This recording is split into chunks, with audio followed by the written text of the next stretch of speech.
Olá, internautas do portal Guardia Notícias, eu sou Elton Santos e o Guardia Entrevistas de hoje vai falar com jornalista, escritor, filósofo, mas ele prefere ser chamado de poeta e quer deixar esse legado. Evandro Carmo, um cara que eu já conheço há algum tempo, já nas nossas coberturas políticas, e hoje vai falar com a gente sobre literatura, tanto no Distrito Federal, Brasília, Brasil e no mundo todo. Evandro Carmo, prazer estar com a gente aqui, conversando sobre literatura, filosofia. Primeiro, eu gostaria de falar com você, conversar sobre a sua trajetória como poeta. Quando começou essa tua batalha aí na literatura? Sobre poeta, dizem que a gente nasce poeta, né? Alguns acreditam em dons, eu pouco acredito em dons, né? Acho que o homem é exposto a alguma situação e ele passa a vivenciar aquilo. Então, eu desenvolvi, por assim dizer, a arte primeiro como músico. Uhum. E aí Foi músico? Fui músico na noite durante 15 anos. Sempre na arte, né? Aí eu comecei a escrever algumas canções, algumas letrinhas pequenas, escrever algumas coisas, letras inocentes, né, a meu ver hoje, mas que já existia uma veia poética naquilo. Aos 40 anos eu me descobri escritor. Depois de ler milhares de livros, um dia me sentei no computador e comecei a escrever um romance. Uhum. De certa forma foi assustador, minha esposa depois começou a ler, achou que era de alguém e era meu primeiro livro, chama-se Labirinto. Obra da própria casa. Isso, né? Labirinto Emocional. Ao mesmo tempo eu estava fazendo curso de jornalismo, porque comecei a estudar jornalismo com 40 anos. Terminei meu ensino médio com 30. Eu venho, como a maioria dos nordestinos, né, de uma situação difícil, se superando a cada dia, buscando um espaço, uma dignidade. Então eu terminei meus estudos com os 30, o ensino médio, depois fui fazer faculdade com 40, e nunca mais parei de estudar, sobretudo através da leitura, que o verdadeiro estudo, a meu ver, é ler. Algumas pessoas estudam e não sabem nada, porque não lê.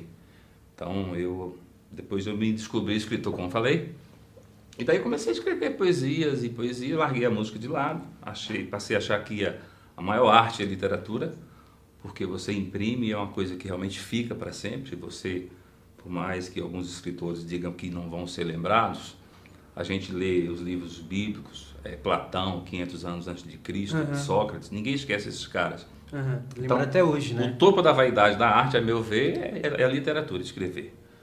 E aí, depois que você faz disso um hábito, passa a ser uma necessidade. E hoje, como jornalista, escrevo, não tenho assim um emprego de jornalista, né, formal, escrevo no meu blog, cubro alguma coisa por minha própria vontade, e aí eu começo a escrever paralelamente. Então, ao passo que eu faço jornalismo, entre aspas, escrevo sobre o que acontece, eu escrevo literatura, poesia e livros. Né? Seu blog é o Evandro Carmo mesmo? evandrocarmo.com. Então, meus livros estão à venda lá nesse site. Tem muitos acessos, eu acredito mais pela literatura, porque eu não me envolvo muito na política. Aqui e acolá eu faço um ensaio, dou um ponto de vista de algum político, né, mais provocativo mesmo, porque o jornalista formal ele não pode dizer, ele trabalha em algum lugar, ele depende do seu salário, do seu emprego, e no meu caso não, eu não sou vinculado a nenhum partido político, jamais serei. Mas apesar de escrever pouco no blog sobre política, você acompanha muito a política local? Muito, porque é uma necessidade, né? Porque aquele que se diz intelectual ou jornalista, um cara antenado, ele tem que saber de todos os assuntos. E como cidadão eu me interesso o que acontece em Brasília, assim. Acompanho diariamente o que acontece em Brasília e dou minhas opiniões. Antes da gente entrar nessa lista, ao tanto de livros que o Evan escreveu, eu gostaria de saber, até uma certa contradição. Você se formou em jornalismo, começou a estudar jornalismo com 40 anos, se formou no ensino médio com 30. Por que começou tão tarde? Aí que tá. Meu pai morre e eu tinha 11 anos. Aí fui morar na Bahia com um tio, aprendi profissão de pedreiro. Comecei a trabalhar em obras com 11 até os 20. E aí eu aprendi de tudo nessa área prática da vida, que também é necessário. Né? Hoje, por exemplo, minha casa fui eu que fiz. E até hoje eu não abro mão disso. Então o homem tem que saber várias coisas para sobreviver, porque as situações mudam, né? As políticas, né? O país que a gente está muda. Então se a pessoa não souber várias coisas, ele passa fome. E a pessoa que se dedica a vários ramos da vida, é difícil, vai passar dificuldade, né?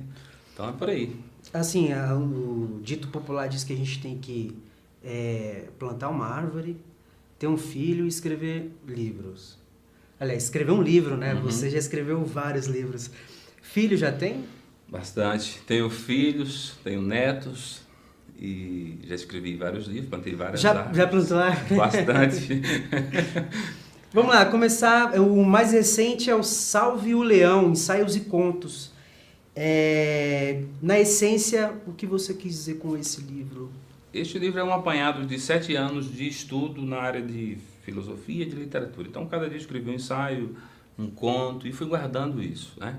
Aí, outro dia, eu estava olhando aí, tinha mais de 200 páginas que precisavam ser publicadas. Então, eu peguei, selecionei aquilo que me interessava, que era mais importante.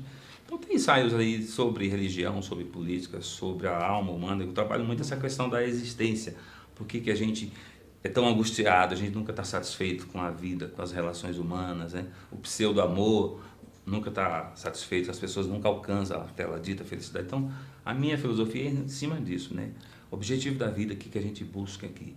Dos contos que estão aqui, qual que você mais se aproximou, assim, pessoalmente? Aí tem um conto que eu diria que é um conto social, que eu trabalho muito nessa área, né? Defendendo, mostrando o que existe de errado na política, por exemplo. Tem um conto aí, o Garçom Loyola, inclusive tem uma pessoa da área de teatro que quer encenar isso como uma peça nos colégios. Porque trata de um estupro, né, que a mulher desse garçom sofre, ela mora no entorno. Eu trago todo esse contexto da falta de infraestrutura que existe ao redor de Brasília, que Brasília é uma ilha da fantasia, as pessoas vivem aqui achando que estão livres dessa miséria que eles mesmos causaram, que tudo que ocorre ao redor de Brasília, nós somos culpados, fomos nós que construímos isso. A hipocrisia dizer hoje que nós não temos nada a ver com o que acontece nessas regiões. O crime, a violência que existe em torno de Brasília são a escória, aquilo que você não quer em Brasília, você empurra para lá, a miséria, a falta de oportunidade que as pessoas não têm aqui e buscam lá. Então, esse conto ele retrata isso de maneira muito... E como usar a literatura mais poética, aproximando da violência, da criminalidade? Como é que você consegue fazer isso? Conciliar essas duas coisas? Na poesia em si, hoje é meio complicado você trabalhar alguns temas, né? O Drummond de Andrade usava muito a política, né? A minha poesia, na verdade, trata mais a alma, o ser humano, né? Agora, nos contos, nos livros, eu trabalho essa questão social. Esse afastamento, né, das condições humanas, né, sobretudo a riqueza, né, muitos ricos e muito pobres, né, essa desigualdade que existe em Brasília, que a gente sabe, a mídia diz todo dia que é a maior do Brasil. Aqui existem pessoas milionárias e miseráveis terríveis, né, nas condições sobre-humanas. Né. Quando a gente fala em literatura, na sua visão, o Distrito Federal tem leitores? Tem boas literaturas? Como é que está essa situação da literatura no DF? Em Brasília eu sou eremita, eu sou um cara que não tem relação nenhuma com escritores de Brasília. Eu conheço muito poucos. Por quê? Porque assim, eu escolhi fazer literatura para a posteridade. Não penso em enricar, fazer literatura para vender. Se eu pensasse isso, faria algo popular, algo de muita aceitação. Por exemplo, o que existe hoje de autoajuda, que todo mundo quer escrever um livro de autoajuda. Eu teria capacidade de fazer livros desse naipe, mas eu quero escrever para acrescentar algo à humanidade, não para ser mais um.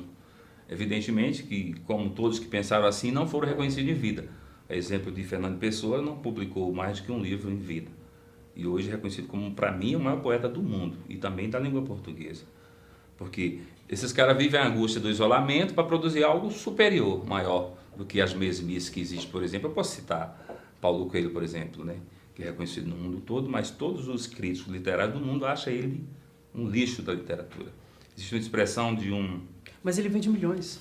Mas isso existe uma máxima, que não é minha, de Nietzsche, que tudo medíocre é popular. Tudo que é medíocre, né? Então você dá uma olhadinha se não é verdade isso.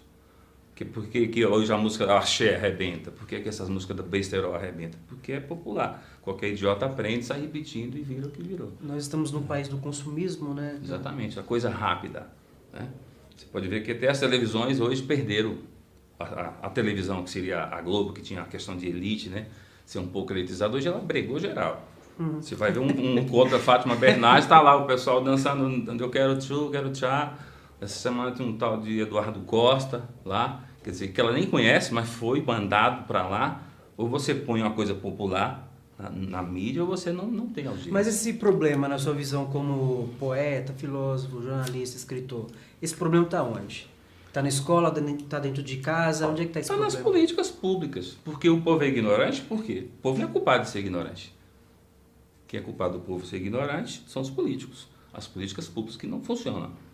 E aí, hipocrisia dizer que existe alguma coisa melhor no Brasil atual. Eu diria que está muito pior.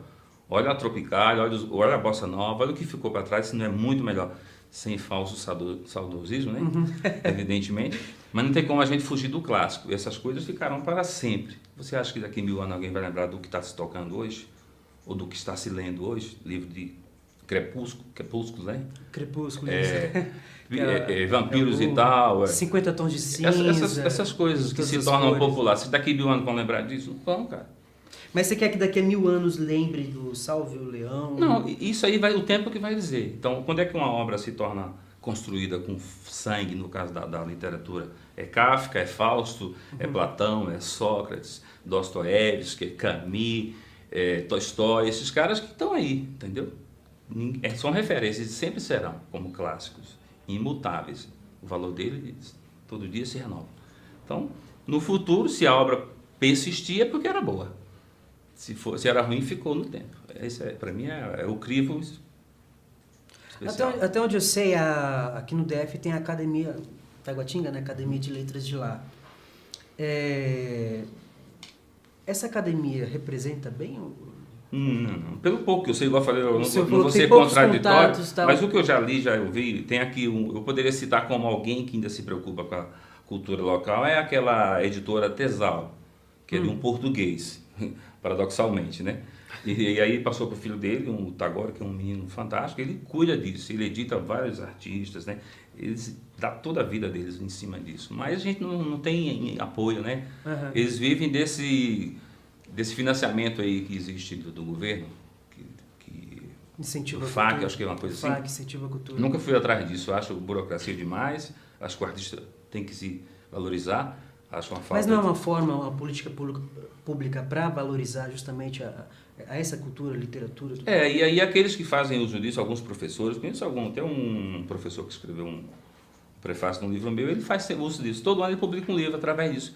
Eu acho fundamental, porque eles não conseguem produzir por si próprio, e aí essa ajuda é fundamental. Mas assim, para mim não serve. Eu acho que ela é hipócrita, ela não atinge o que deveria atingir. A exemplo do que existe no Brasil, quando o ministro, o Gil, era ministro da Cultura, ele só dava dinheiro para a turma dele. E isso é fato. Até Caetano conseguiu verba, porque não precisa, Caetano precisa de verba. Então, no Brasil existe isso, infelizmente, não vai mudar. Evan, para a gente finalizar, eu sei que você vai aconselhar todos os nossos internautas a ler todos os livros, mas a sua preferência, qual livro que você acha que as pessoas devem procurar, que vai se aproximar da realidade dos nossos internautas de hoje? Cara, a meu ver, sem dúvida seria o Moralista. Por quê? Porque ele tem um contexto histórico de a Brasília. Foto aqui é do Alexandre Garcia. É a primeira vez que está vindo em público, né? Já existe esse livro há mais de 2 anos, foi publicado em 2009. Esse aqui? Só que o Alexandre queria um livro desse, eu falei, manda ele comprar, que vai talvez me processar, usei a imagem dele aqui. Então, na verdade é uma homenagem, porque eu acho o Alexandre Garcia um moralista, de fato. Então, eu usei ele como esse ícone, né? Embora que não tem nada dele sobre ele no livro, de fato, não existe praticamente nada. A não ser uma gafezinha que ele cometeu uma vez, que ele falou que o sargento estava bêbado, que o cara tinha caído na linha do trem, no outro dia ele foi pedir desculpa, o cara tinha dado um infarto. E aí ele falou assim, sargento voador. Aí eu cito algumas gafes de alguns jornalistas como ele nesse livro também. E que deve ter muitas. Tem muitas. Tem do Boris Casoy falando que os lixeiros eram a escória da humanidade. Essa aí tá recente. Então existem algumas coisas bem contemporâneas que vale a pena ler. E também existe uma profundidade filosófica também nesse livro. Onde é que a gente encontra? No meu site, lá tem o link para comprar direto na editora. evandocarmo.com. Então, quero agradecer aos nossos internautas, agradecer ao Evandro Carmo, nosso poeta e jornalista, e nos acompanhe sempre no nosso portal guardianoticias.com.br. Muito obrigado.